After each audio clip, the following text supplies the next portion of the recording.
Selamat datang di Bapil, bahas film bersama Desasha. Dan dia Bagas, Kak. Dan hari ini kita mau review sebuah film yang berjudul Godaan Setan yang Terkutuk. Nah, setelah dari Ulti, kita didatengin ke press screeningnya dan ada press con-nya. Betul. Jadi langsung aja ke press con dulu ya. Iya. Oke, let's go.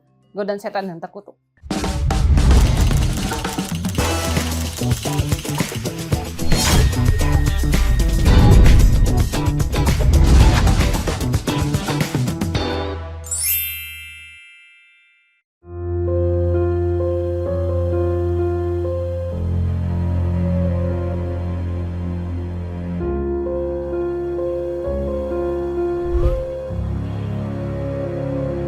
Jadi hari ini gue diundang ke Grand Indonesia, lebih tepatnya di CGV untuk press screening film Godaan Setan yang Terkutuk ya. Setelah kita ngobrol bareng Bang Aden, Kak Azela dan juga Kak Alin di Ulti, kita ini nonton filmnya. Nah, keseruannya seperti apa? Langsung aja, let's go.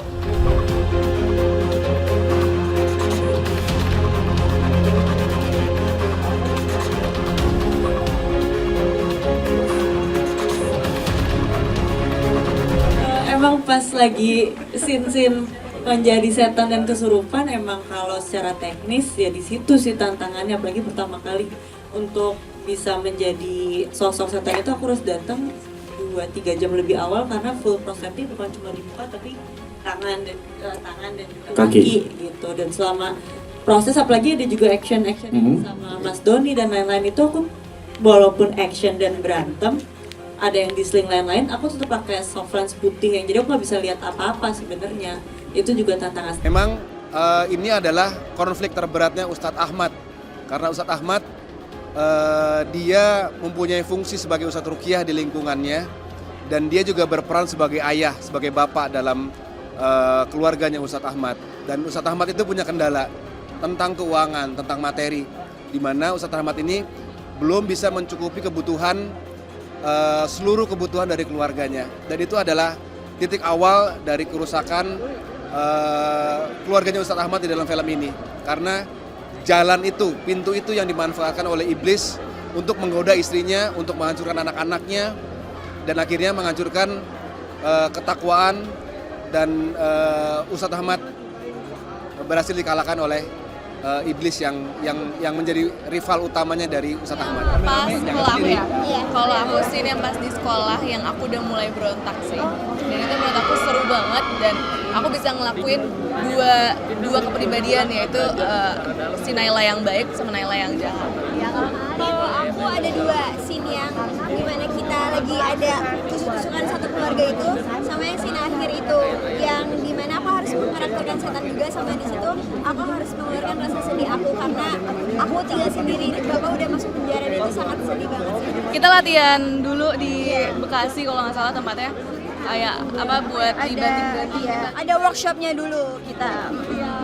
Jadi pas action kita nggak kesusahan karena udah latihan sebelumnya. Udah protect semua badan-badan. Iya. Semua udah dilihat, udah kayak misalnya yang digunting-gunting gitu-gitu semua udah harusnya udah aman. Jadi kita pas ngelakuin udah lebih nyaman juga.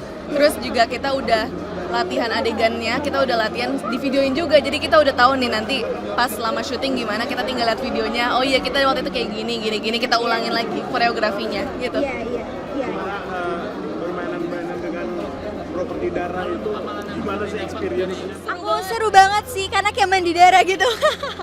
Seru sih. Dan jam 4 pagi kita harus mandi. Iya, itu sih paling PR-nya tuh itu. Setelah beres kita harus mandi, harus benar-benar bersih. Godaan Setan yang Terkutuk ini, satu aja. Gimana sih cara menyesuaikan karakternya, yang ibunya tuh ibu-ibu banget, sedangkan image Kak Poppy itu kan maskulin dan suka motoran seperti itu. Waktu itu gimana eksplorasi karakternya? Sebenarnya kalau eksplorasi karakter ya di breakdown dulu ya. Ibu Sri itu lahirnya di mana, backgroundnya seperti apa, berasal dari keluarga yang, kan background keluarga Ibu Sri itu sebenarnya keluarga yang berkecukupan. Tapi setelah dia menikah, dia memutuskan untuk kayak melepaskan itu semua. Dia akhirnya nurunin ego, kayak mengabdi untuk suami, mengabdi untuk keluarga, seperti itu. Nah, kalau untuk itu kan biasanya kita suka nulis tuh karakter, kayak bagian karakter, dia lahirnya kapan, zodiaknya apa, kayak yang dilakukan di waktu luang tuh apa. Jadi kan itu di breakdown semuanya kalau itu udah mulai terkumpul. Ya jadi pas ketika kita main masuk ke adegan, walaupun itu adegannya lompat-lompat, ya semoga ya otomatis ya itu si karakter itu sudah mulai masuk gitu aja sih. Tapi selebihnya ya kalau dibilang pencarian karakternya, aku sih sebenarnya kayak ngelihat ada beberapa tokoh gitu, ada tokoh yang Islami banget kayak gitu-gitu. Tapi selebihnya aku menyesuaikan sama karakter aku sendiri juga gitu. Yang tidak pernah aku lakukan misalkan atau enggak yang aku biasanya dari postur dari gestur juga lebih kayak terbuka atau apa, Ibu Sri lebih ya karena memang dia menghormati suami, ngobrol juga kayak kalau ke orang lain tidak ini ke apalagi khususnya laki-laki nggak ngeliat ke mata banget atau apa kayak gitu-gitulah. Oke, penonton Bapil jangan lupa nonton film Godaan Setan yang Terkutuk. Udah bakal tayang di bioskop kesayangan kamu tanggal 15 Mei 2025. Jadi buruan kalau sekarang tuh bisa kayak pre-sale gitu, tiketnya bisa dipesan dulu sekarang gitu. Terus jangan lupa nanti kalau udah nonton tiketnya tuh difoto, di tag ke film kita, kan ada akun Instagramnya nanti pasti di repost gitu. Thank you. Kurang lebih seperti itu untuk keseruan dari press conference dan juga press screening dan wawancara dengan beberapa aktor dari film Godaan Setan yang Terkutuk ya. Cukup asik ternyata filmnya. Seperti apa review dari Bagaskar dan juga Syasha harusnya di Bapil? Let's go!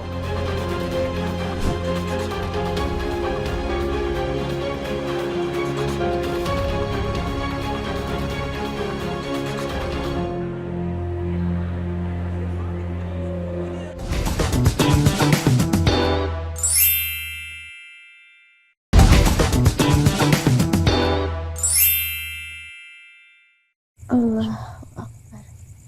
Sami Allah. Allah Allah Allah Allah Akbar. Ya Tuhan, berkasih. Semuanya Muhammad ya Rasulullah.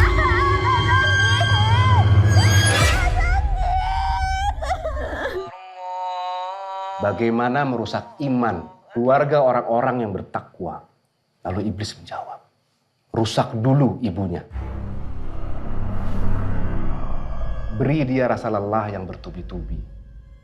Dan pada saat dia lemah dan kehabisan seluruh energinya, ambil rasa bersyukurnya.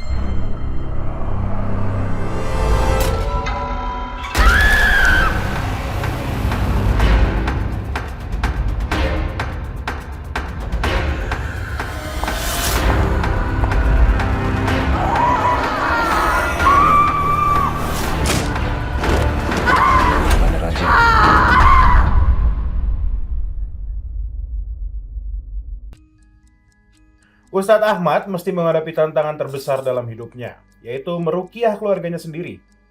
Hal tersebut dimulai dari iblis mengikuti istri dan anak-anaknya. Gangguan iblis pertama kali mengganggu sang istri, lalu menyasar juga kepada dua anak perempuannya. Gangguan ini bukan teror biasa, melainkan teror yang membahayakan nyawa keluarganya. Ahmad telah berpengalaman membantu orang-orang yang menghadapi gangguan makhluk gaib, kini ia harus meruqyah keluarganya sendiri. Ahmad terpaksa bertarung dengan kekuatan jahat yang tidak kasat mata, tetapi semakin dia berusaha melawannya, semakin kuat teror yang dihadapi. Ia harus bertarung dengan imannya sendiri dan mulai mempertanyakan sejauh mana batas kemampuan dirinya sebagai seorang ustadz ruqyah. Kurang lebih seperti itu untuk sinopsis, trailer dan juga preskon dari film Godaan Setan yang Terkutuk. Auzubillah minasyaitonirrajim. Betul. Jadi kita mau review jujur tentang filmnya. Yes. Siapa dulu yang mau mulai? Lu aja dulu deh. Gue sih dari awal sebenarnya udah curiga ya. Oh ini kameranya ya. Gue dari awal udah curiga sebenarnya ini kayak bakal jadi film sedih karena kan kita baru masuk bioskop, jatuhnya udah disuguhkan dengan scoring yang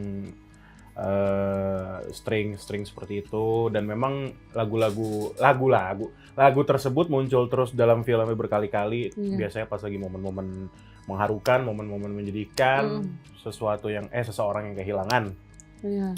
Dan ternyata benar. Mungkin secara ini dulu kali ya, first impression gue terhadap film keseluruhannya, gue nggak expect sebanyak itu dramanya. Oh, iya Gue sih. ngerasa, gue kira gue tuh udah siap-siap sebenarnya. Wah ini kayak bakal serem yang ngagetin.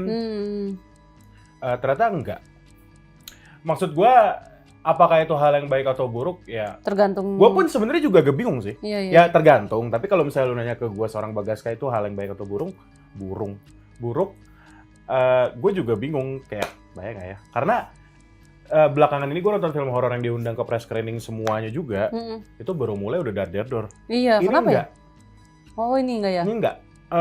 Justru sebenarnya slow pace banget. Bagus sih maksud gue menunjukkan satu keluarganya hidupnya seperti apa. Sebenarnya mereka keluarga yang bahagia. Mulai dari si Pak Ustadz itu, terus ke anak-anaknya, terus ada ibunya juga.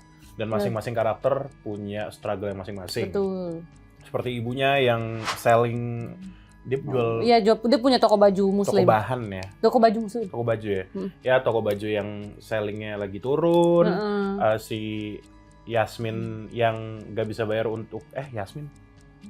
Gue kebalik lagi. Pokoknya si karakternya, Yang kakaknya, karakter adiknya. Kak adiknya. Alin di sini sebagai adiknya saya, Iya. Kak Azela di sini.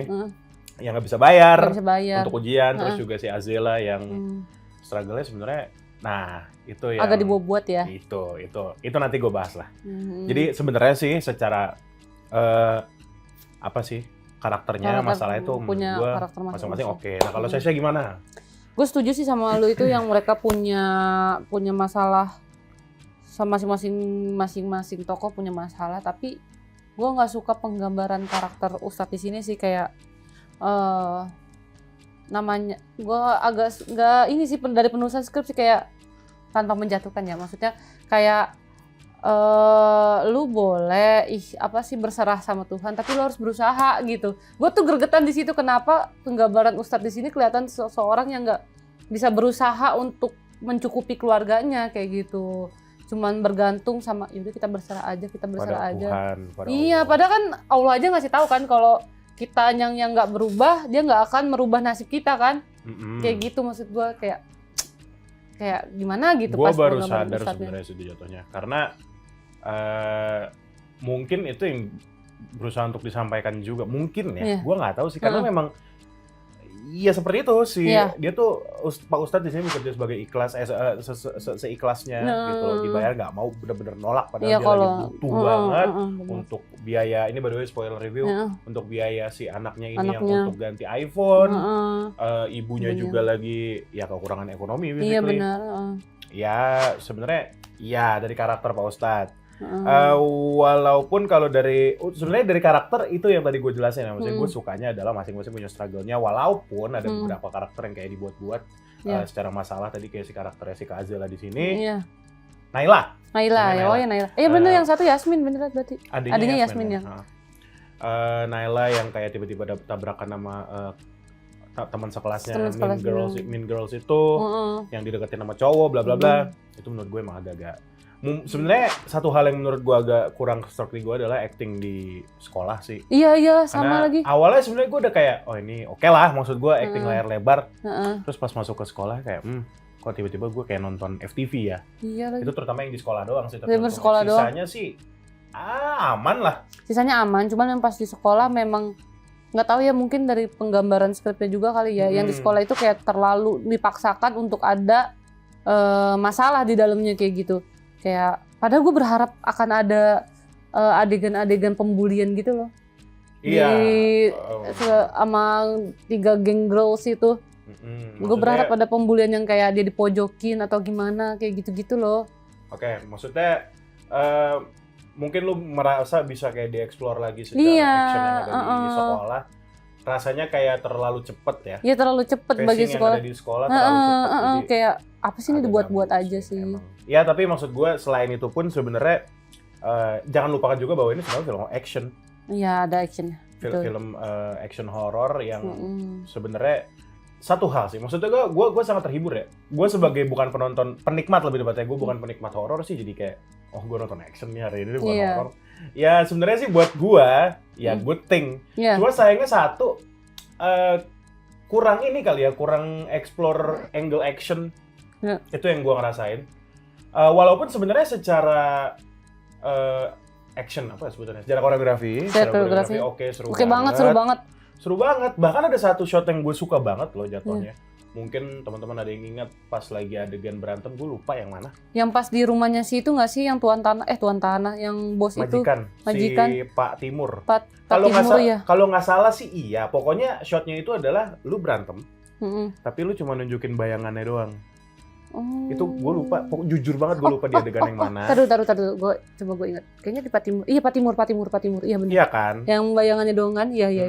Dan gue ngerasa itu salah satu shot yang menurut gue unik. Lu bagus gitu loh Iya, mainan kepikiran shotnya gitu. ya, kepikiran buat bikin begitu Jadi, di film. apalagi ini horor. Biasanya kayak gitu-gitu yang gue inget malah ya film-film Jepang yang ninja-ninja gitu Ninja-ninja, tuh biasanya iya, ninja-ninja gitu. Gue ya mengapresiasi shot yang itulah. Oke. Tapi sebelum kita lanjut, kita harus searching lah. Kok searching sih? Karena gue ada catatan juga, jadi gue mulai catatan gue lagi biar enak ngomongnya. Jadi jangan kemana-mana. Tetap nih, Bapil Bahas Film.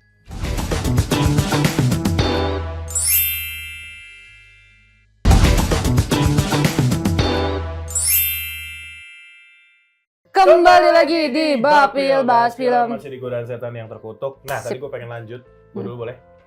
Nggak apa-apa. Apa dong? Gue sambil baca. Gue takut banyak banget yang ketinggalan.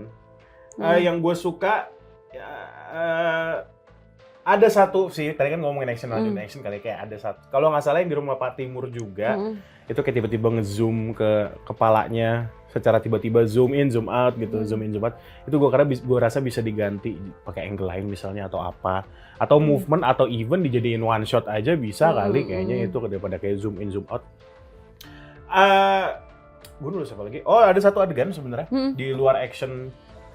Jatuhnya sih ini adegan horor ya. Iya. Lo ingat yang adegan tiba-tiba rumahnya Pak Timur? Tiba-tiba pada bundir semua. Oh. Itu sih satu hal yang kan si Bang Aden Bajai di sini sebagai Anhar jemput ya, Pak, ini Pak, bla bla bla.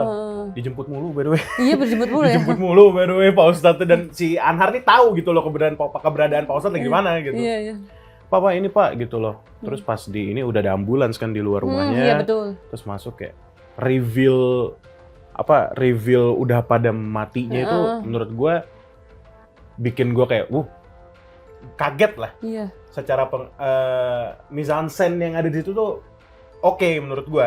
Kayak tiba-tiba dia digantung di mana, terus ada di pojok gitu. Pojok iya, terus ibunya yang melek. Menurut gue oke, karena gue bisa bandingin itu sama menuju akhir ada juga adegan seperti itu mirip tapi di rumah si Anhar. Iya, betul. Yang tiba-tiba banget kayak kalau pada meninggal mati nih gitu, pada mati nih.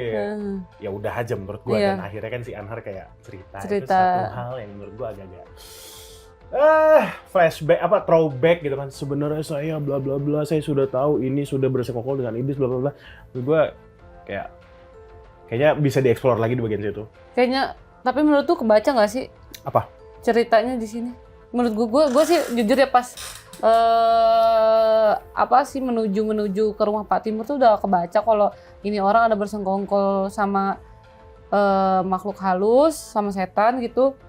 Terus kayak anaknya akan dijadiin tumbal gitu. Gue udah bisa membaca itu dari awal. Makanya kayak tiba-tiba si ibunya menerima uang itu kan berarti kayak nyerahin balik tumbalnya gitu loh, guys. Kayak gitu. Gue udah yang bisa, si ibunya malam-malam itu. Iya, gue jadi udah bisa membaca. Oh, begini. Udah ketahuan. Cuman memang yang unpredictable tuh yang ini aja sih.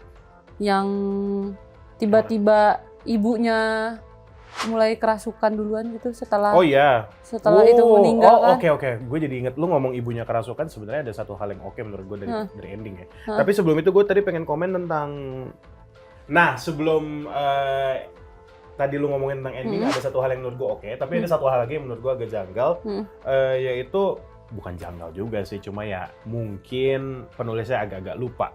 Karena kan karakter kita di sini kita didekatkan dengan keluarganya si Pak Ustadz ini kan. Betul. Di sini ada 2 anak perempuan, ada ibu, ada bapak. Jadi berempat ini. Tapi entah kenapa gue empati dan simpatinya lebih ke Pak Ustadz sih, jujur aja ya. Maksud gue masing-masing karakter punya struggle-nya sendiri dan berat semua. Mungkin karena kita di build up si Pak Ustadznya ini alias bapaknya ini lebih kuat di awal, dan memang dia karakter utamanya sih. Jadi gue lebih ke Pak Ustadznya aja, bagaimana dia bisa dipenjara kan 7 bulan sebelumnya ya kan, 7 bulan. Bisa dipenjara bla bla bla. Tapi Heeh. lu ngomongin ending, gue jadi inget satu hal. Sutradaranya sangat berani, Bang Fahmi ya namanya. Bang Fahmi Fahmi J. Saat ya. Sangat berani untuk bikin ending seperti ini. Karena bukan ending yang happy, Iya. ending yang gantung, tapi juga bad ending. Iya bad ending sih sebenarnya sih. Tapi kalau misalnya lu pikir bad ending sih. Iya. Gue masih penasaran tuh kenapa Pak Ustadznya pas terakhir senyum. Kenapa Pak Ustadznya pas terakhir senyum dia? Nah, gua juga nggak tahu ya, maksud gua director's statement yang pengen disampaikan tuh apa sama sutradaranya. Sayangnya pas press con nggak ada Pas sutradaranya lagi Jadi saya berhalangan tidak bisa hadir. bertanya apa-apa. Betul. Kan saya juga pengen bertanya hal-hal yang berkaitan dengan statement dia apa, ceritanya seperti apa, kenapa bikin story seperti ini, dan endingnya seperti itu. Iya. Walaupun ya, maksud gua lagi-lagi berani untuk bikin ending seperti itu. Karena awalnya gue kira oh ya udah happy ending, iblisnya menghilang, keluarganya balik lagi. Ternyata kagak. Ini spoiler ya, ibunya bunuh anaknya sendiri, bapaknya bunuh ibunya. Itu kan menurut gue sih sangat-sangat mengenaskan ya. mengenaskan, tapi bisa jadi oke kalau misalnya memang build up karakter masing-masing di awal, semuanya ya maksud gue, semua karakternya tuh oke. Iya. Karena menurut gue paling ngenes pas bapaknya bunuh ibunya sendiri. Iya. Ya sebenarnya agak janggal juga karena bapaknya tanpa apapun, yang tadinya tuh gunting lagi ketusuk di si siapa ya, Naila? Yasmin? Yasmin kan. Oh Nah, iya Yasmin ya. Yasmin kan. Dicabut langsung dingin tanpa ya mungkin emosi kan. Iya, emosi. Nah, itulah setan. Iya, tapi unik juga ya. Iya. Akhirnya kali ini Pak Ustadznya kalah sama iblisnya. So kalah sama iblisnya, betul. Iya, jadi menurut gue adegan-adegan di film Godaan Setan yang Terkutuk ini menurutku berani semua. Gue jadi keinget salah satu kasus yang pernah terjadi di Indonesia gitu loh guys, yang siapa ngebunuh pasangannya karena ada bisikan dari setan gitu. Banyak sih. Banyak kan? Apa ini mungkin ya terjadi di pedesaan-pedesaan? Jadi cerita ini kayak ngangkat kisah dari pedesaan-pedesaan itu ya, mungkin. Dan memang settingnya sih di kampung-kampung ya. Tapi gue suka banget lagu. Apa? Lihat drone-nya mereka bagus. Dari gradingnya, cara ngambil gambarnya itu di situ. Oh iya, bagus. gradingnya satu hal yang menurut gue oke lah. Oke banget. Lighting segala macam. Iya. Karena sebenarnya gini sih ya, gue tuh selama nonton I've seen worse movie gitu loh. Gue pernah nonton film yang buruk banget.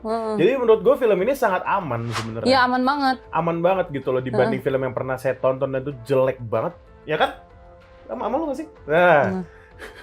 Gitu loh maksud gue. Nggak perlu di-spill judulnya apa ya. Tapi ya menurut gue itu satu hal yang bisa gue apresiasi tentang pemilihan adegan lebih tepatnya. Iya. Dan banyak banget ilmu-ilmu yang bisa diambil di sini, mulai dari sabar, berserah, terus jangan bersekutu sama setan. Kita jalan yang lempeng-lempeng aja, kayak gitu. Satu hal yang menurut gue agak kurang sih, sayang banget ada suara hati di sini. Ingat nggak lo yang tiba-tiba ibunya kayak terus yang kemarin saya ngasih duit siapa? Iya. Itu gue baru itu ingat. makin berasa sinetronnya. Gue rasa nggak perlu pakai suara hati. Iya, nggak perlu pakai Lu suara bisa hati. mendirect aktris LSK Poppy Sofia ya. Bisa mendirect Kak Poppy Sofia kayak lebih oke lagi. Apalagi dia juga aktor. Dengan dia bingung legend. aja, iya. Dan dia bingung terus kayak ini siapa orangnya, dari ekspresi aja kita udah tahu kalau dia tuh bingung. Itu yang ngasih duitnya siapa, tanpa perlu dipertegas sama suara hati. Betul. Saya sayang aja sih menurut gue. Well, paling itu sih yang bisa kami review untuk Godaan Setan yang Terkutuk. Jangan lupa nonton tayang tanggal 15 Mei 2025 di bioskop kesayangan Anda. Dan jangan lupa nonton ultinya juga. Ada aku nonton ngobrol bareng castnya. Yaudah. Kalau gitu, tonton terus Bapil. Kalau gitu. Apaan sih? Kalau gitu kita pamit undur diri. Jangan lupa nonton Bapil selanjutnya. Bapil. Bahas film. Bye-bye.